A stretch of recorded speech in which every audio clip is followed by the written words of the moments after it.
Donc, dans cette vidéo, on va faire un rappel sur des énoncés de géométrie sur les triangles. Donc, on va se concentrer sur la page ici. La somme des angles intérieurs d'un triangle, c'est 180. Ça, c'est une propriété que vous connaissez bien. Si j'ai trois angles, le total des trois angles dans un triangle sera toujours de 180 degrés. La deuxième propriété, on voit ça normalement en secondaire 3, c'est la relation de Pythagore. Donc, si on définit les côtés de mon triangle dans un triangle rectangle, tels que les petits côtés sont appelés cathètes. Donc, cathète, je vais vous l'écrire ici, cathète. Les cathètes, c'est les deux petits côtés qui sont habituellement nommés A et B. Hypoténuse,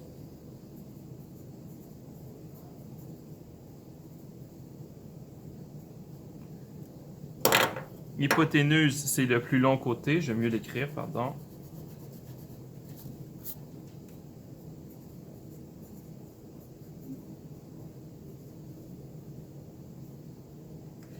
Hypoténuse, c'est le plus long côté, qu'on nomme normalement C. Et donc, avec ces propriétés, et après, avec ces définitions de côté, je peux dire que la relation de Pythagore, c'est que A au carré plus B au carré est égal à C au carré. Donc, si je fais le carré de A exposant 2, plus B exposant 2, ça va me donner C exposant 2. Si cette relation elle est vraie, ça veut dire que j'ai un triangle rectangle, et l'inverse est aussi vrai aussi. Si j'ai un triangle rectangle, ça veut dire que cette relation est vraie. Médiane. La médiane d'un triangle, c'est une droite qui passe par un sommet et qui coupe le côté opposé en son milieu. Ça veut dire qu'il faut prendre une règle pour mesurer. Moi, j'ai 1, 2, 3, 4, 4,4 cm. Je vais trouver le point milieu qui est 2,2. Ce serait ici. Donc, si mon point milieu, c'est ici, une médiane, qu'est-ce que c'est? C'est une droite qui passe par un sommet et qui coupe le côté opposé en son milieu. Ces deux petites barres-là, qu'est-ce que ça veut dire? Ça veut dire que le côté ici, la mesure de ce segment ici est le même que ce segment ici. Donc ça, c'est une médiane. Une hauteur, on sait que ça passe à angle droit. Donc, il faut vraiment tracer pour qu'ici, on ait un angle droit. Donc ça, c'est une hauteur. Ça passe par un sommet et ça forme un angle droit. Ça, c'est une hauteur. Une médiatrice, c'est une droite qui passe au milieu et qui est perpendiculaire au segment. Donc, imaginez que j'ai mon segment comme ça. Le point milieu, c'est ici. Donc, j'avais mon segment. On va dire que c'est le segment AB. Eh bien, qu'est-ce que c'est une médiatrice? C'est une droite qui est perpendiculaire, qui a un angle de 90 degrés et qui coupe mon segment en deux parties. Une bisectrice, maintenant, l'idéal serait de le faire avec un rapporteur d'angle. Imaginez, vous avez un angle. Il faudrait mesurer l'angle. Et une bisectrice, qu'est-ce que ça va faire? Ça va séparer mon angle en deux angles de même mesure. Donc ça, c'est une bisectrice. Voilà, j'espère que vous avez bien compris ce rappel de mots de vocabulaire. C'est des mots de vocabulaire qu'on va réutiliser dans les prochaines pages. On va faire certains exemples de problèmes qui utilisent des énoncés de géométrie. Donc ici, il faut, pour chaque figure ci-dessous, trouve les mesures manquantes. N'oublie pas de justifier toutes tes affirmations. Donc ici, on sait que les segments AB et DC sont parallèles. Donc premièrement, je peux dire que l'angle, la mesure de l'angle AEGB est égale à la mesure de l'angle CHF. Pourquoi les deux angles sont égaux? La raison, c'est car ce sont deux angles.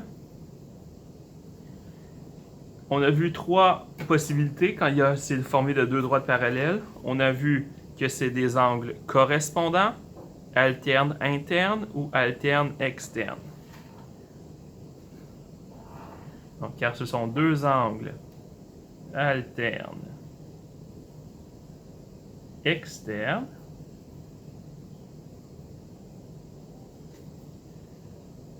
Donc, ils sont en alternance autour de la droite et ils sont à l'extérieur des deux droites parallèles. Donc, ce sont deux angles alternes externes isométriques.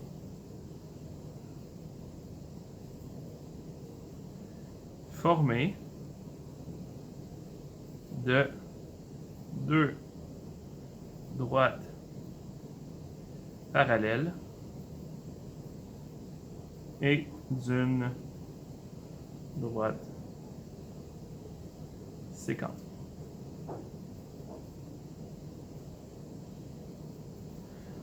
Donc, ce sont deux angles alternes internes qui sont isométriques parce qu'ils sont formés de deux droites parallèles et d'une droite séquente. Donc là, j'ai justifié que les deux angles étaient égaux.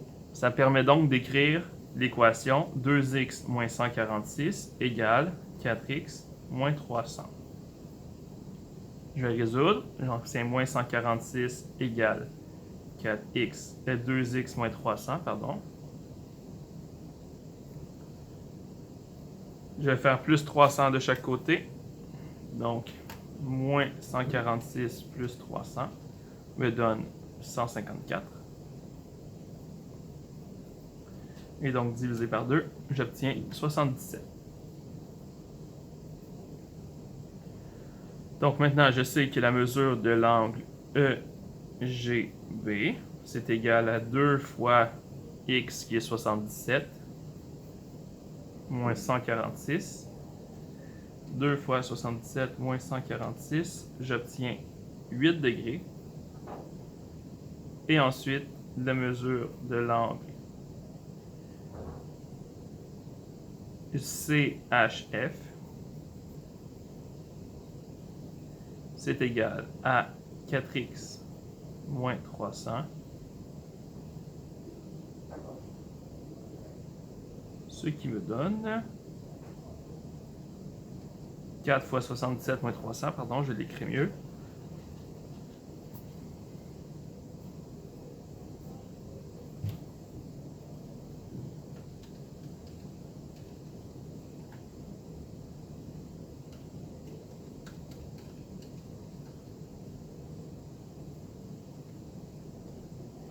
Ça me donne 8 aussi. Donc, les deux angles seraient de 8 degrés.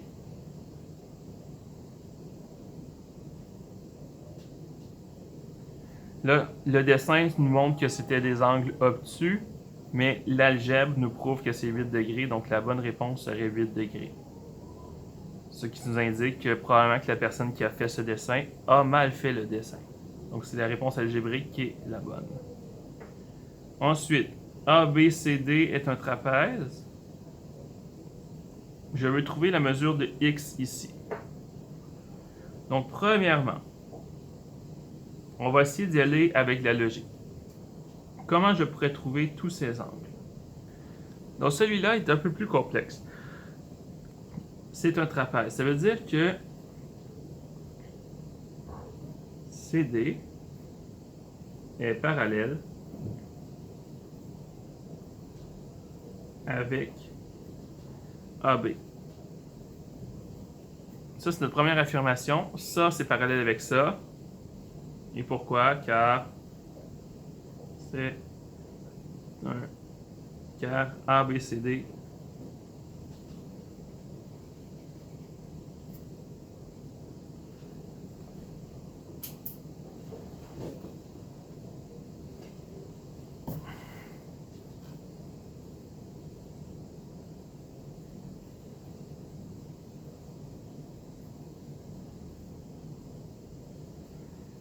Donc, on sait que c'est un trapèze, ça veut dire que ça, c'est parallèle avec ça. Donc, comme c'est parallèle, on sait que nous avons les règles d'angle alterne interne, alterne externe et correspondant qui sont isométriques. Donc si je continue cette droite, et je continue cette droite, nous avons dans le fond deux droites parallèles, et ici AC c'est une séquente. Donc, je vais mettre par exemple le point P. Pourquoi je rajoute un point pour que ce soit plus clair à mon angle? Je peux dire que l'angle PCA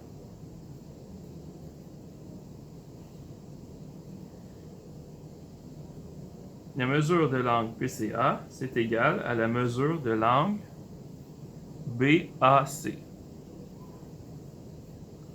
Pourquoi? Parce que cet angle et cet angle, ce sont des angles alternes-internes formés, donc ce sont car ce sont des angles alternes internes formés de deux droites parallèles et d'une séquence.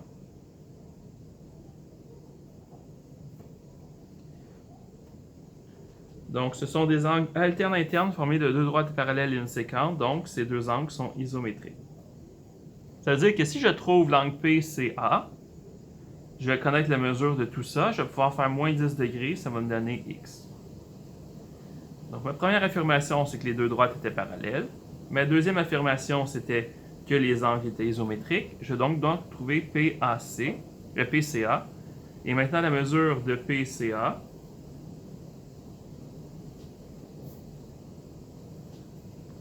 la mesure de l'angle PCA, c'est égal à 180 degrés moins 145, ce qui me donne 35 degrés. La raison, c'est car l'angle PCA et l'angle DCA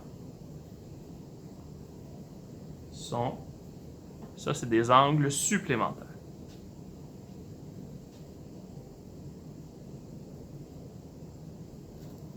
Ça c'est une troisième affirmation. Quatrième affirmation alors, comme vous voyez, je fais toujours affirmation et justification.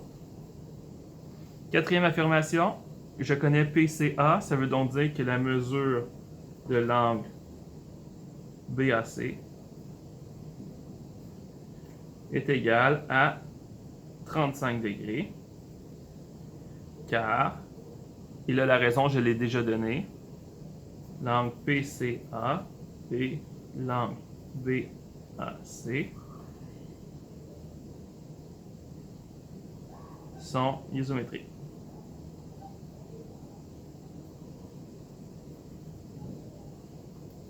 Donc, j'ai déjà dit qu'il était isométrique ici. C'est ça ma réponse.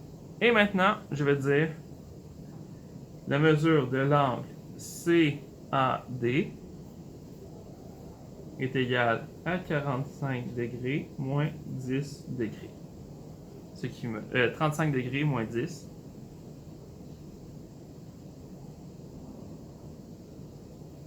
Ce qui me donne 25 degrés.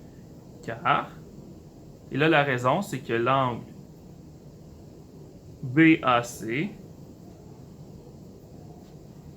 est formé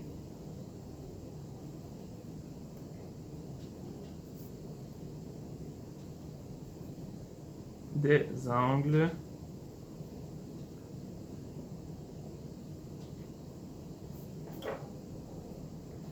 BAD et CAD.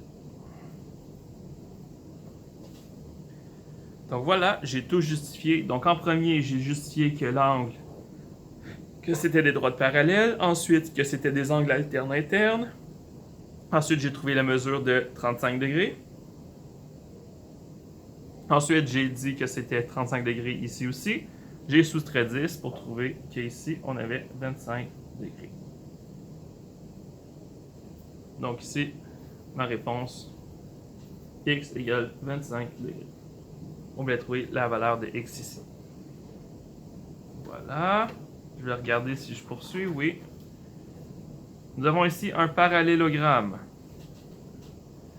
Et on veut trouver le x. Si j'ai un parallélogramme, je sais que je vais avoir des côtés qui seront parallèles. Je vais essayer. Il y a vraiment plusieurs façons de faire celui-là. Donc moi, je vous propose, faites pause, essayez de trouver la réponse et ensuite, on va regarder ensemble quelle aurait été une bonne façon de justifier tout ça. Donc pause tout le monde. Essayez de faire le numéro C. On le corrige ensemble dans quelques instants. Fin de la pause. J'espère que vous avez réussi le problème. On va le corriger ensemble. Donc, ce qu'on pourrait faire en premier, c'est continuer ces deux droites-là. Et on va trouver l'angle qui est ici. Donc, on va se créer un point. Et on va y aller. Donc, première affirmation, AB et CD sont parallèles car ce sont des côtés opposés d'un parallélogramme.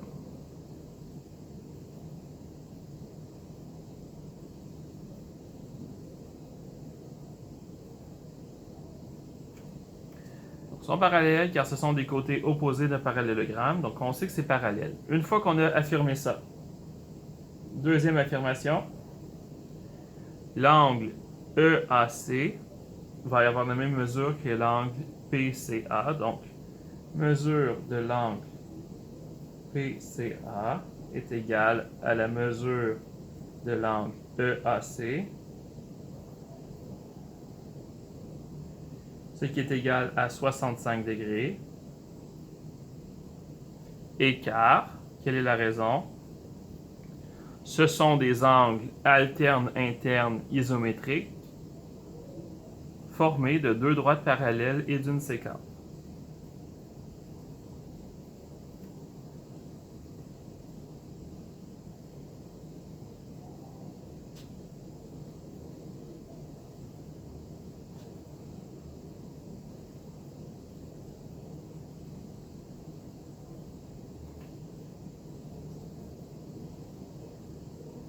Ce sont des angles alternes internes isométriques formés de deux droites parallèles et d'une séquence.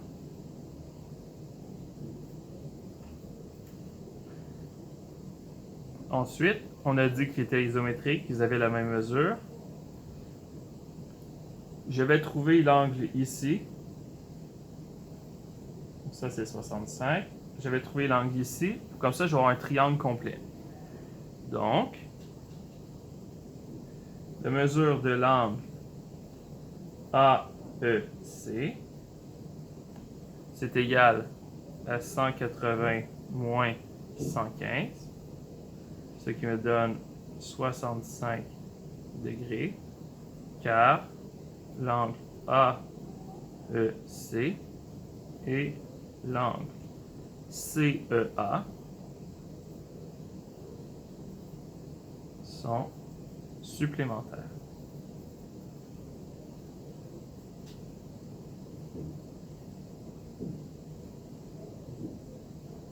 Donc, ce sont des angles supplémentaires, ça veut dire que le somme des deux, c'est 180. J'ai donc ici 65 degrés. Finalement, prochaine affirmation, je peux trouver l'angle ici. L'angle la mesure de l'angle ACE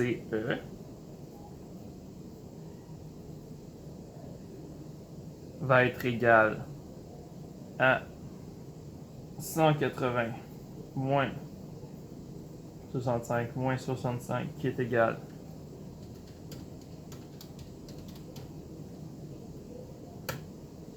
50 degrés, car la somme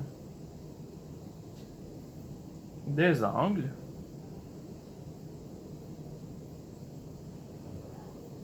intérieurs d'un triangle est 180 degrés. Donc, la mesure de ACE, c'est 50 degrés, parce que la somme des angles intérieurs de triangle, c'est 180 degrés. Et ma dernière affirmation, nous avons que la mesure de DCE, c'est égal à 180 degrés moins 50 moins 65, ce qui me donne 180 moins 50 moins 65, 65 degrés.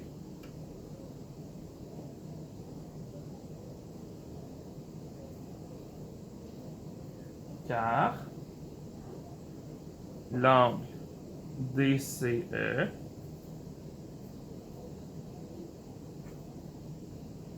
l'angle ACE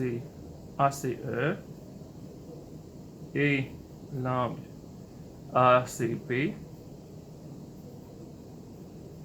sont supplémentaires.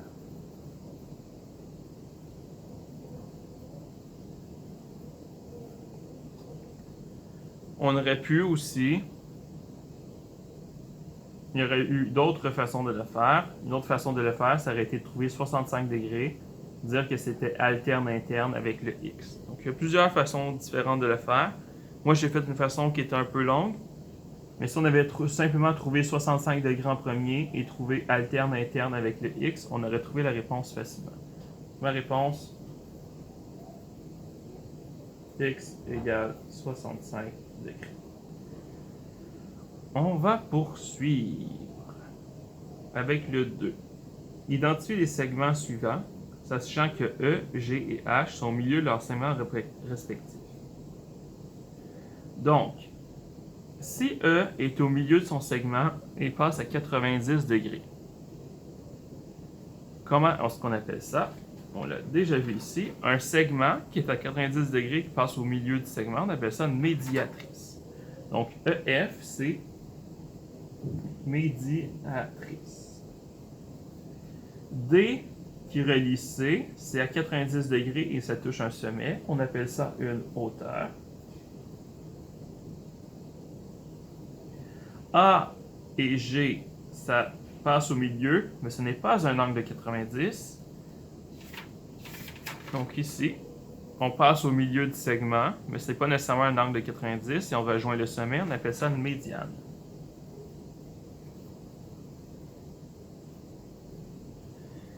Et BH, même principe, on relie le centre à un sommet, c'est aussi une médiane. Voilà, j'espère que vous avez bien compris. On se voit dans le prochain vidéo.